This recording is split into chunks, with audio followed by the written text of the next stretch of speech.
అరే ఏంది బాబరన్న, అంత కష్టపడి నేను హరీష్ రూప్ మూడు వికెట్లు తీసాం. కొంచెం కూడా ప్రయోజనం లేకుండా పోయింది. అరే 19 ఓవర్లకే ఆల్అవుట్ చేసాం బౌలింగ్ లో మేము. మీరు బ్యాటింగ్ కొంచెం కూడా ఆడకపోతే మనం మ్యాచ్ ఎలా గెలుస్తాం చెప్పు.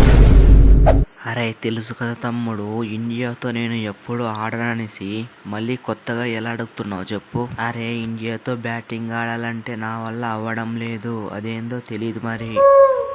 అరే ఏమైనా బౌలింగా బుమ్రా బాయ్, నీ అవ్వ ఏసిన 4 ఓవర్లకి 14 రన్స్ ఇచ్చావు, 3 వికెట్లు తీసావు. నీ బుమ్రాతో పాకిస్తాన్ వాళ్ళకి సుస్స వదిలేలా చేశావు. అరే ఆ ఎకానమీ చూడు 3.50నే.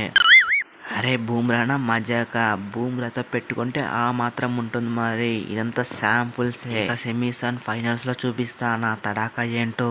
అరే బూమ్రా బౌలింగ్ వేస్తే వికెట్లు పడాల్సిందే, రన్స్ తక్కువ రావాల్సిందే. బూమ్రా అంటారా బాబు. అరే నేనైతే తెగ ఆనందపడేస్తుంది. 19 ఓవర్లకి ఆల్అవుట్ చేసాం, మనం మ్యాచ్ ఈజీగా గెలిచేస్తాం అనుకున్నాం. కానీ బ్యాటర్స్ అంత పెద్ద బొక్క పెడతారని కలలో కూడా ఊహించుకోలేదు. అరే ఉన్న 120 రన్స్ ఈజీగా చేసేస్తాం అనుకున్నాం, కానీ మ్యాచ్ మాత్రం బిస్కెట్ అయ్యింది. అరే మనం మ్యాచ్ గెలవనీకు బుమ్రా ఒక్కడే కాదు, మన పాండ్యా కూడా మంచిగా బౌలింగ్ చేసి 2 వికెట్లు తీశాడు. అందుకే మనం మ్యాచ్ గెలిచాము.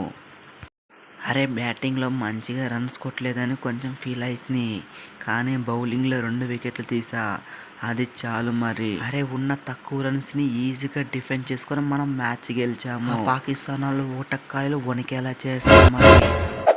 అరే పందు తమ్ముడు, నువ్వు మంచిగా బ్యాటింగ్ ఆడినందువల్లనే మనం మ్యాచ్ గెలిచాము. లేకపోయింటే ఒక 50 రన్స్కి ఆల్అవుట్ అయిపోయే వాళ్ళము. నువ్వు అక్షర్ పటేల్ పెట్టిన మంచి రన్స్ వల్లనే మనం మ్యాచ్ గెలిచే కారణం. అరే పంతా మజాకా, పంత అంటే ఆ మాత్రం ఉంటుంది మరి. లేకపోతే పంతున్న ఫామ్కి ఆ పాకిస్తాన్లే కాదు, ఆ ఆస్ట్రేలియా వాళ్ళ పైన కొట్టే సత్తా నాకుంది. అరే ఏంది సూర్యాబాయ్, నువ్వు ఉన్న ఫామ్కి మంచి రన్స్ కొడతావనుకున్నా, కానీ పెద్ద గుడ్డ పెట్టావు మరి.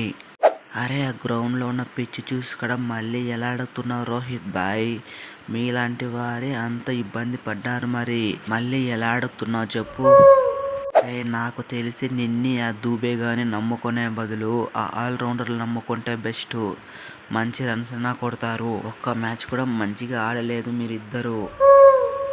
ఫ్రెండ్స్ ఈ వీడియో మీకు నచ్చట్లయితే వీడియోని లైక్ చేసి మన ఛానల్ని సబ్స్క్రైబ్ చేసుకోండి. అలాగే మన ఇండియా బౌలింగ్ అండ్ బ్యాటింగ్ ఎలా ఉందో కామెంట్ చేయడం మాత్రం మర్చిపోకండి.